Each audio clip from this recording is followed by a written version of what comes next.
भाई इंडिया में हर एक टीनेजर का सपना होता है कि वो फॉरेन में जाकर काम करें।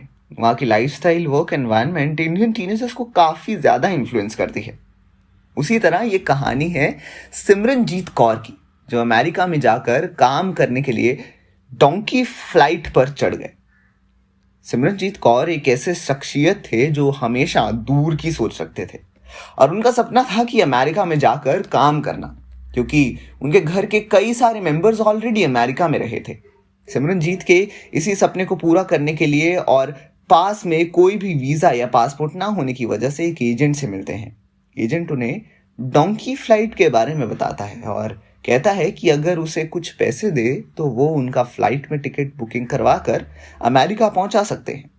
एजेंट को पूरे 30 लाख देने के बाद सिमरनजीत फाइनली डोंकी फ्लाइट पर चढ़ जाते हैं और फ्लाइट में चढ़ने के बाद उन्हें ये कहा जाता है कि फ्लाइट पूरे 24 घंटे की होगी और उतरने के बाद कोई भी अपने साथ अपने बैग्स नहीं ले सकता, क्योंकि प्लेन के बाद का मोस्टली सफ़र उन्हें पैदल ही पूरा करना पड़ेगा। सिमरनजीत को ये सारी बातें पहले से मालूम थी। प्लेन से उतरने के बाद सारे पैसेंजर्स को एक वाटर बॉटल और कुछ खाने के लिए दिया जाता है। उसके बाद उनका पैदल सफ़र शुरू हो जाता है। पूरे 50 किलोमीटर चलने के बाद सारे लोग एक जंगल में पहुंचते हैं, जिस जंगल के अंदर शहर को जाने के लिए कोई रास्ता नहीं होता। तो लोग सोचते हैं कि जंगल में ही कुछ देर रेस्ट कर लिया जाए और थोड़ी देर बाद यहाँ से निकला जाएगा। लेकिन उसी वक्त जंगल में से एक काफ़ी वेनमस स्नेक एक पैसेंजर को डस लेता है और उस आदमी की वहाँ पर मौत हो जाती है। देखकर सारे लोग वहाँ से भागने लगते हैं और आखिरकार जंगल से बाहर आ जाते हैं। जंगल से निकलने के बाद सारे लोग एक बहुत बड़ी दीवार को पार करते हैं, जो कि बहुत बड़ी थी। काफ़ी सारे तरीकों को अपनाने के बाद जाकर उस बड़ी सी दीवार को पार करते हैं और पहुँच जाते हैं अमेरिका। अमेरिका पहुंचने के बाद सारे लोग काफ़ी ज़्यादा खुश हो जाते हैं और अपने अपने मंजिल के चले जाते हैं। अमेरिका में कुछ महीने रहने के बाद अमेरिका की पुलिस उन सारे पैसेंजर्स को पकड़ लेती है और उन्हें एक बड़े से जेल में डाल देती है। जेल में पूरे 2-3 दिन तक रहने के बाद सबको बताया जाता है कि उन्हीं की वजह से जेल में डाला गया है। अमेरिका में लीगल तरीकों से घुसने की वजह से अमेरिका के अथॉरिटीज़ ने सबको जेल में डाल दिया। उस जेल में दुनिया के कई और अलग अलग लोग भी रहते हैं।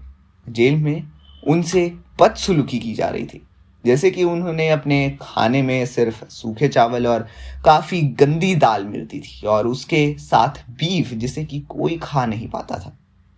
उन सब के हाथ और लेग्स में चेन बंधी हुई थी और उन सब को उनके नाम से नहीं बल्कि उनके दिया गया नंबर बुलाया जाता था। कई बार जेल में लोगों के बीच झगड़ा हो जाता था। किसी बड़े जुर्म किए हुए अपराधी की तरह ट्रीट किया जाता था सारे लोगों को।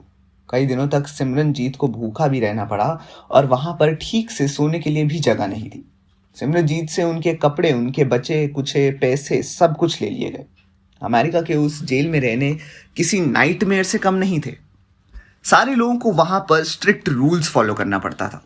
सिमरनजीत ने कई बार वहां के अथॉरिटी से बात करने की कोशिश की, लेकिन कभी एक बार भी उनकी बातों को सुना नहीं गया और पूरे 4 सालों तक सिमरनजीत को उस भयानक जेल में गुजारना पड़ा। बाद में सिमरनजीत और बाकी सारे लोगों को एक प्लेन बिठा के दोबारा इंडिया भेज दिया गया। पूरे 4 साल बाद इंडिया आकर सिमरनजीत की आंखों में आंसू थे। डर रहे थे कि दुनिया के सामने करने के लिए, अपनी फैमिली का सम्मान करने के लिए सपना अमेरिका का देखा था, लेकिन पहुंच गए हेल में। शाहरुख की अपकमिंग मूवी भी डोंकी प्लेन पर बेस्ड होने वाली है। तो आपके क्या विचार हैं, हमें कमेंट सेक्शन में अपनी राय जरूर बताएं और देखते रहिए हमारा चैनल बॉलीग्राज स्टूडियोज।